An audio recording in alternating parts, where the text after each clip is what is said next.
mandated reporter in the mental health industry for over 35 years. I work with the children and adolescents, and for many of those years I've been an administrator at the agencies I've worked at. And I was shocked to learn of the district's policy regarding mandated reporting.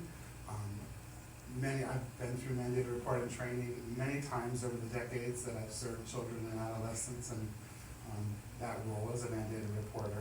The first thing that they always teach us is that we're mandated to report the suspicion of abuse. The suspicion. And as a matter of fact, if we were to conduct, we're instructed in the training, if we're to conduct any kind of investigation, that could be seen as thwarting the truth or getting in the way of the truth. It's not our obligation as a mandated reporter to determine whether something was true or not. It's our obligation as a mandated reporter to report the suspicion of abuse. And that abuse could be physical abuse, sexual abuse, neglect, emotional abuse, exploitation. I personally reported emotional abuse in your school district as a parent when my child was attending, and I witnessed another student being emotionally abused by a teacher.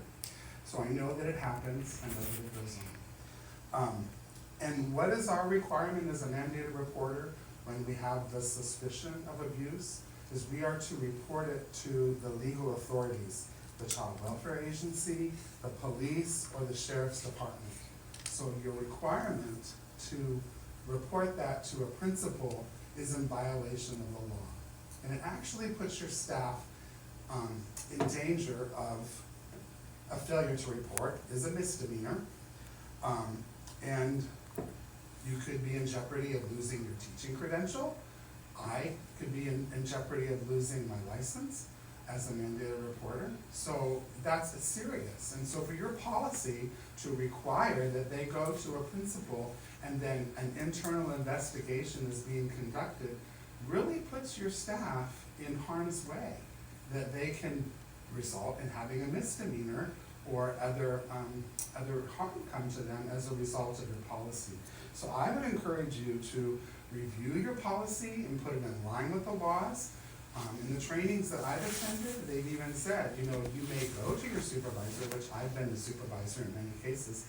If your supervisor tells you not to report, that does not absolve you of your legal mandatory requirement to report the suspicion of abuse. So I can, if something were to come of something that I did not report, I cannot go and say, oh, I was told not to report it. And that's Thank you not for your exactly of my comments. Thank you very much. responsibilities. Thank you.